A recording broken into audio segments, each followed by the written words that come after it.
ముఖ్యం. మరి రేవంత్ రెడ్డి ఇప్పుడు మళ్ళీ పాల గుర్తు నుంచి అడుగుతున్నా, నువ్వు దేవుడి మీద ఒట్లు పెట్టింది నిజమైతే, అవ్వ తాతకు 4000 ఇస్తానని 100 రోజుల్లో చెప్పింది నిజమైతే రేపు అమరవీరుల స్తూపం దగ్గరికి అమరుల సాక్షిగా ప్రమాణం చేద్దాం. నువ్వు రాలేదంటే మళ్ళా దొంగ ఓట్లు పెట్టినావు, మళ్ళా దేవుణ్ణి కూడా రాజకీయాలకు వాడుకున్నాం అనుకుంటారు ప్రజలు. తప్పకుండా ఈ పార్లమెంట్ ఎన్నికల్లో నీకు కాంగ్రెస్ పార్టీకి గుణపాఠం తప్పదు అని చెప్పి కూడా నేను ఈ సందర్భంగా హెచ్చరిస్తా ఉన్నా. రోడ్ల మీద వస్తే అన్ని వడ్లే ఉన్నాయి, వడ్లకి ఏం చెప్పిండు 500 బోనస్ ఇస్తా అన్నాడా?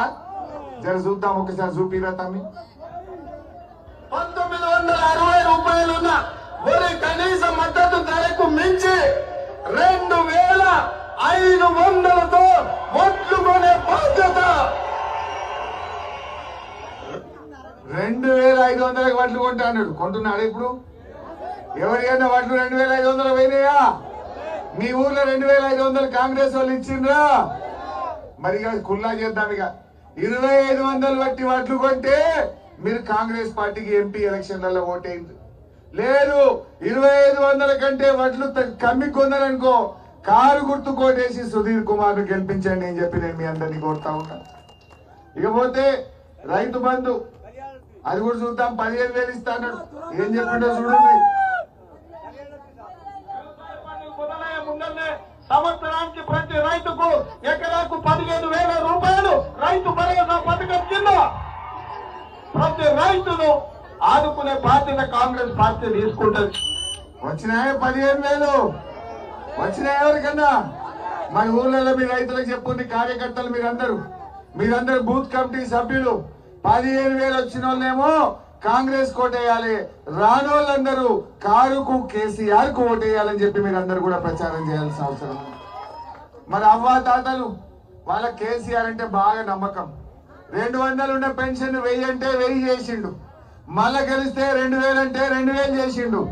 ఈ కాంగ్రెస్ వాళ్ళు ఏం చెప్పిండ్రు? మేం గెలిస్తే 4000 చేస్తామన్నారు. జర చూపిన తమ్మి అది. అదే విధంగా ఉద్యోగాల కోసం ప్రయత్నం చేసి అదే ఇది కాదు భయ్, ఉద్యోగ ఉపాధి పింఛన్ చూపిన తమ్మి 4000 అవ్వతాతంది.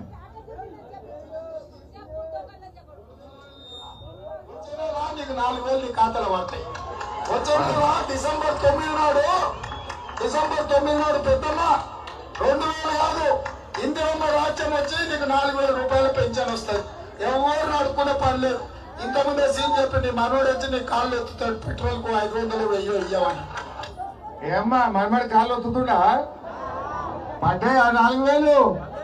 పడ్డాయా 4,000? పర్లేదా?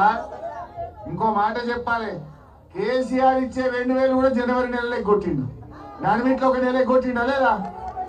కేసీఆర్ ఉండగా 10 తారీఖు లోపల 2,000 పింఛనొచ్చు. ఈ కాంగ్రెస్ వాళ్ళు వచ్చినాక మా ముసలోళ్ళు పొద్దుగా లేచి నడుచుకుంటా పోస్ట్ ఆఫీస్ పోవుడు, ఆంధ్రాకు పోయినాక పింఛన్ పడ్డదా బిడ్డే పల్లెపో అంటారు. మళ్ళా రావాలి ఎండల, మళ్ళా తెల్లారు పోవాలి. 30 తారీఖు దాకా ఇలా పాపం ముసలోళ్ళకి ఇచ్చే 2,000 కూడా ఇస్తలేదు. ఇవాళ అవ్వ తాతల్ని మోసం చేసిండు. ఇవాళ రేవంత్ రెడ్డి గారు ఈ రాష్ట్రంలో 42 లక్షల మంది అవ్వ తాతలకు క్షమాపణ చెప్పాలని చెప్పి నేను ఈరోజు డిమాండ్ చేస్తా ఉన్నా. ఇవాళ ఎంత బాకీ పడ్డాడు అవ్వ మనకు? 4 నెలలే. నెలకు 2,000 అంటే 4 2 8,000, జనవరిలో ఎగ్గొట్టే 2,000 అంటే ఒక్కొక్క అవ్వకు తాతకు ఈ కాంగ్రెస్ వాడు 10,000 రూపాయలు బాకీ పడ్డాడు. ఈ 10,000 బాకీ పడ్డ కాంగ్రెస్ వాళ్ళకి ఓటేద్దామా? ఇప్పుడు కడియం శ్రీహరి గారు అనుకుంటుండేట, ఆయన కాంగ్రెస్ లో చేరిండు, గవర్నమెంట్ లో పైసలు బాగున్నాయి కదా, ఓట్లకి ఏమన్నా పైసలు ఇస్తారట, 500 1000 తీసుకుంటారా? 10,000 బాకీ పడ్డాడు, 10,000 బాకీ పడ్డాడు. ఈయన పాపం డాక్టర్ గారు, గరీబోడు, ఉద్యమకారుడు, 25 ఏళ్ళు గులాబీ జెండా కండువ కప్పుకొని పనిచేసిండు నిజాయితీగా. జైళ్లలో పడ్డాడు, దెబ్బలు తిన్నాడు, తెలంగాణ కోసం కొట్లాడిన ఈ డాక్టర్ సుధీర్ గారిని మీరందరూ కూడా గెలిపించాలని చెప్పి నేను ప్రార్థిస్తా ఉన్నా. మరి పైసలు వీరి దగ్గర పేదోడు, కానీ పైసలకు ఆశపడకండి. నిజాయితీగా పేగులు దగ్గరదాకా మీకోసం కొట్లాడతాడు, మీకోసం నిలబడతాడు డాక్టర్ సుధీర్ బాబు. రేవంత్ రెడ్డి ఒక మాట అన్నాడు, ఏమన్నాడు తెలుసా? జనం మోసపోతుంటారట. జనము మా చేతులు మోసపోతుంటారు, మేము ఇట్లనే చెప్తుంటాము అన్నాడు. మరి అందుకే ఇప్పుడు దేవుళ్ళ మీద కొట్టుండు. గది కూడా చూడండి, పబ్లిక్ గా ఒక టీవీ చర్చలో ప్రజలు మా చేతుల్లో మోసపోతుంటారు అన్నాడు. మళ్ళీ మోసపోదామా? ఒక్కసారి చూడండి. ఎవరాస్తే అల్టిమేట్ గా మీ దగ్గర నుంచే కొనుక్కుంటాం. మీకు ఆ మాత్రం తెలియదా? ఎందుకు మమ్మల్ని అబద్ధాలు చెప్పిస్తారు? మరి నేనైతే నా ఆస్తి జూబ్లీస్ అమ్మను, నా జేబులోకి వెళ్ళి 100 రూపాయలు కూడా తీయను ఉచితంగా ఇవ్వడానికి. ఉచితంగా ఇవ్వాలని అంటే ఇప్పుడు నేను ఉపాధి హామీలో పెట్టాల్సిన డబ్బులు లిక్కర్ అంతా 6,000 కోట్ల ఉన్న ఇన్కమ్ ఈ రోజు 30,000 కోట్లకు తీసుకొచ్చిన లిక్కర్ సేల్స్ లో 22 రూపాయలు ఉన్న క్వార్టర్ 72 రూపాయలు చేసిన నేను. అంటే నేనంటే in the sense government political system నుంచి రేవంత్ రెడ్డి గారు ఏం చెప్పినా కానీ ప్రజలు నమ్మడం నమ్మకపోవడం అని నేను అదే చెప్తున్నా. మాతో అబద్ధాలు మా చేత మోసపోవాలని ప్రజలు కోరుకుంటున్నారు. సరే వాళ్ళని కోరుకున్నప్పుడు మాదే ఉంది. మోసపోదామా? రేవంత్ రెడ్డి గారికే తెలివి ఉన్నదా? ప్రజలు ఒక్కసారి మోసపోతారేమో. రేవంత్ రెడ్డి గారు ఎప్పుడు మోసపోరు. ఇది ఉద్యమాల కిల్లా మా వరంగల్ జిల్లా, ఈ పాలకుర్తి నియోజకవర్గం. అందువల్ల తప్పకుండా ఈ పార్లమెంట్ ఎన్నికల్లో నీ మోసాలకు, నీ మాయ మాటలకు మా వరంగల్ జిల్లా ప్రజలు ఓటుతో నీకు గడ్డపారలై ఈ 6 గ్యారంటీలు ఉన్నాయో ఆ 6 గ్యారంటీలే గడ్డపారలై నీ కాంగ్రెస్ పార్టీని పెకిలిస్తారు. జాగ్రత్త అని చెప్పి నేను హెచ్చరిస్తా ఉన్నా. ఎవరిని? సోనియా గాంధీ కూడా తిట్టిండు. ఆయన అందరిని తిట్టాడు. సోనియా గాంధీని తిట్టింది కూడా పెట్టాయి ఒకసారి. అప్పుడేమో దయ్యం అన్నాడు, ఇప్పుడు దేవత అంటాడు.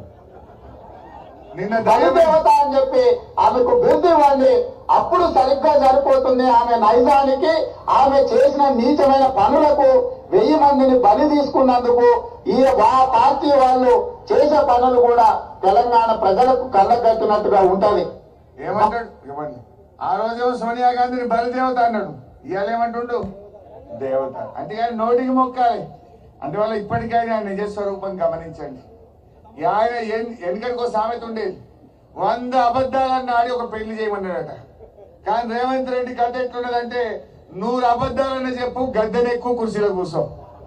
ఇక ఓడదాటిదాకా ఓడమల్లప్ప, ఓడదాటిదాకా బోడమల్లప్ప. మరి ఆయనకే తెలివి ఉందా? ఇవాళ నేను మీతో కోరేది ఒక్కటే, ఈ పార్లమెంట్ ఎన్నికల్లో మళ్ళీ కాంగ్రెస్ పార్టీ గెలిస్తే మనకు 6 గ్యారెంటీలు అమలు కావు. ఏమంటాడు రేవంత్ రెడ్డి? నేను 2 లక్షల రుణమాఫీ ఎగ్గొట్టిన, 4,000 పింఛన్ ఇవ్వకుండా మోసం చేసిన, రైతు బంధు 15,000 ఇవ్వకుండా ఆగం పట్టిన, కళ్యాణ లక్ష్మి ఎంబడ తులం బంగారం ఇస్తానని అక్క చెల్లెలను మోసం చేసిన, మహిళలకు 2,500 ఇస్తానని మహా మోసం వేసిన, అయినా నాకే ఓట్లేసింది హరీష్ రావు. ఏం మాట్లాడతావు అన్నాడు అసెంబ్లీలో. నేనేమనాలి?